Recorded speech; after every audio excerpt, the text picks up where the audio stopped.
just sitting out on day 2.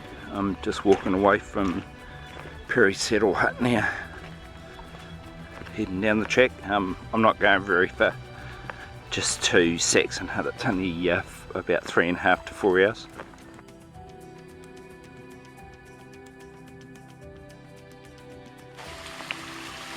We side stream you have to cross. You could take water from there if you needed to. I'd probably treat it.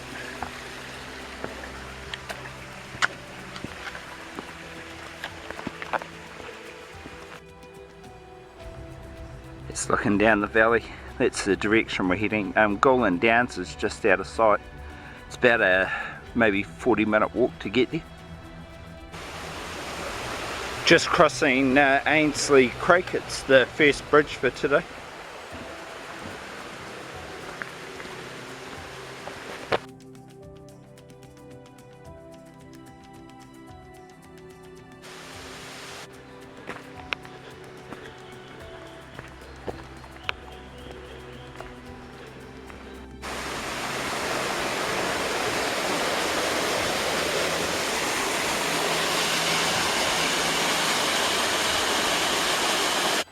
It's the first view of the Downs, off in the distance here.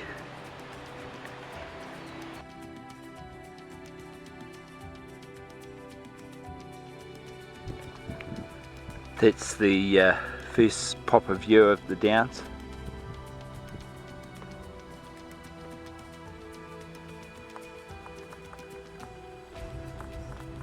Yeah. I think we're going that way, out towards the coast. Not quite sure. Have to have a look at a map. I'm going to stop in 5 minutes because I've been walking for an hour.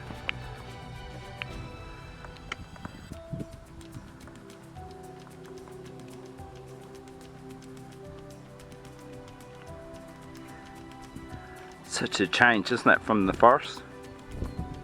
That's what's so good about this track, it just changes every single day.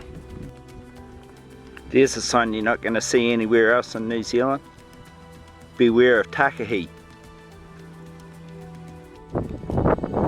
So I can see Gouland Downs hut over there. It's just on that ridge over there, you can just see the red roof. Yeah, so probably about 40 minutes away.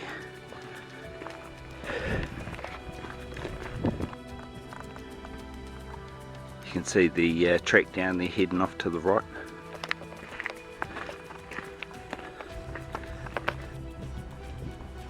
That's the famous boot hole corner. Because it used to be really muddy here, people used to lose their boots in the bog all the time.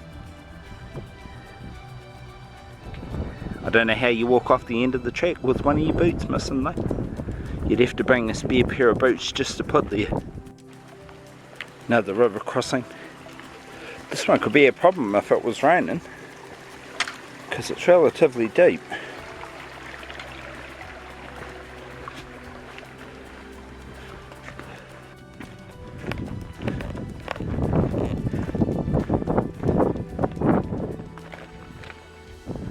It's a better view of Gouland Downs hut over there. I can see there's actually some people out in the veranda at the moment. So it's probably the people that were staying there last night.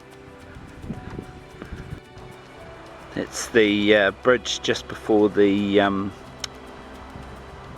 Gouland Downs hut.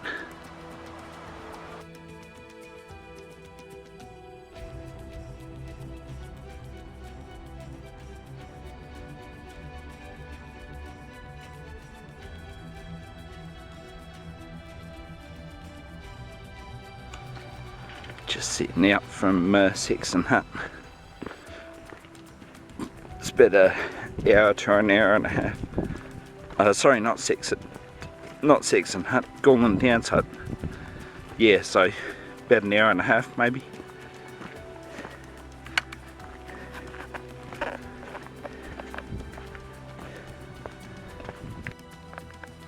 It's all limestone around here, so there's like a whole lot of caves that you can go down and have a look at. They're on both sides of the track. This is just past Saxon Hut.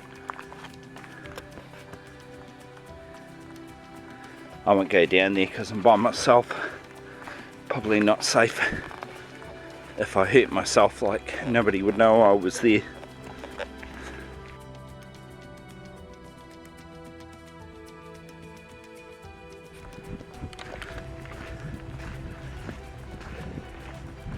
That's 1k from the hut. Only 4 left to do and then I'm finished for today.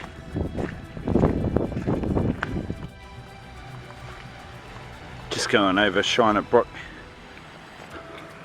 I could go down and cross the river, but why? I get wet feet. I just go over the bridge. There's a bridge there. That's Shiner Brook there. You sometimes get blue ducks in these rivers up here. I haven't seen any yet, but I am keeping my eye out for them. Be nice to see them. I've only ever seen them one at a time. I can see the track climbing up the far side of that hill over there. Not exactly sure where the hut is. I thought it was on the bush edge just past here, so it might just be over the top of that ridge, but we'll see.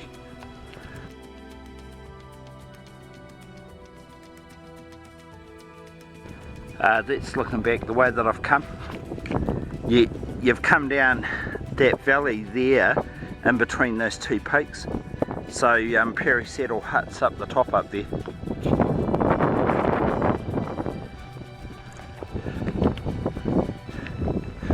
It's almost the end of Gouland Downs.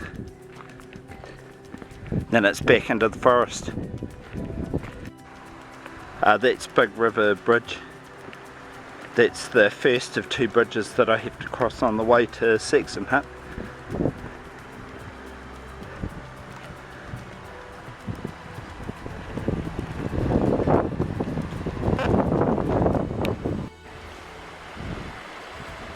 That's looking up Big River.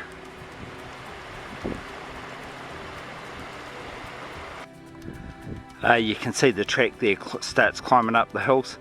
So you're climbing up off of the Gouland Downs back up into the forest. That's another sign you'll only see here. They have these giant land snails that live up in this area. You see them all the way from here to Lewis Hut. Gotta watch out for them, like especially if you were mountain biking, because they like to come and sit on the rocks on the track.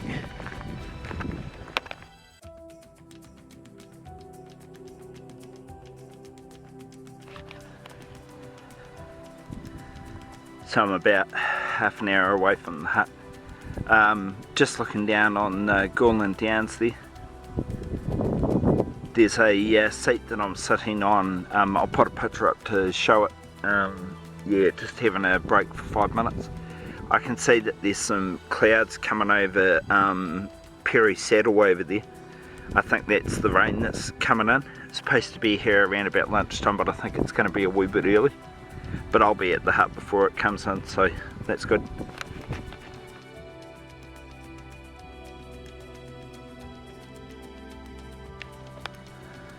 I'm passing through a big patch of Dacryphilium. That's that one that they call Dr. Zeus bush, because it looks like those trees in Dr. Zeus stories. There's lots of it through here. And we've got all these mosses and spleenworts and ferns on the side of this bank here. It's very pretty. There's some more of those Dacryphilium. Stop climbing for the moment. Just sidling along the side of the hill, more or less on the same altitude line. It's a bit easier. 1k to Saxon Hut. All of it uphill, of course.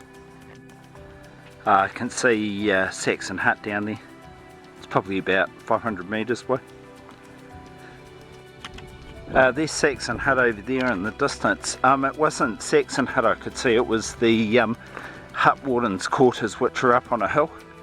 Yeah, so just 2 minutes to the hut. Saxon Hut there.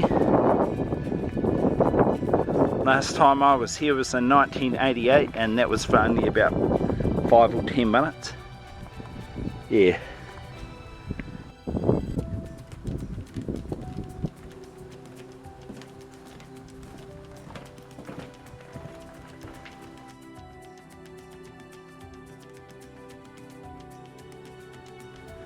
So walking around the outside of the hut, woodshed out the back, you got 2 toilets. There's a sink here with water for the campers. I don't know where the campsite is, it's probably out the front here.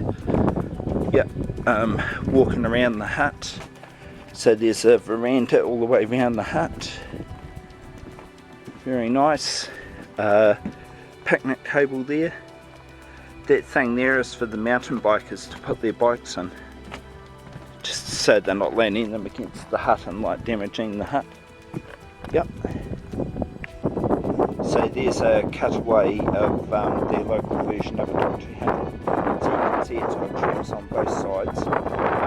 When the stoats and rats and things run through it, the trap snaps down. The only problem with those things is they have to be reset by hand. So this is the interior of Saxon Hut.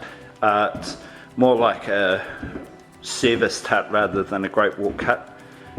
Sleeping bunks.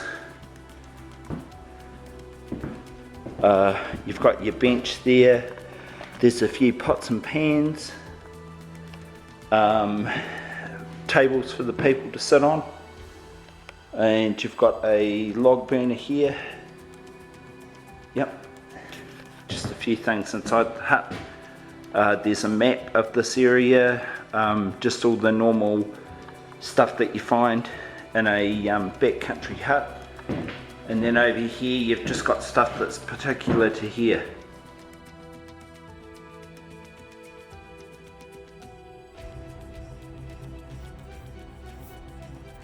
So we're inside Saxon Hut.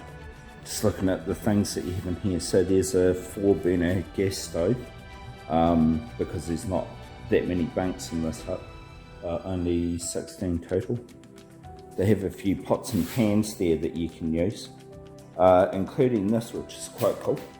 It's a toaster for sticking over the gas. You stick the toast on the outside and turn the gas on and it toasts it like people have been toasting their bread and stuff. Yeah, so I'm the only person here at the moment. I think there's only 3 of us staying here tonight. There were only 2 people here last night. So that's my spot that I'll set myself up in. And I'm just having some soup. I've had my lunch. Yeah. Gonna read my book and, you know, maybe have a lay down on the bed, read my book. Cool. So there's bunks on both sides of this hut. This kind of reminds me a little bit of Boyle Flat Hut on the St. James. Yeah.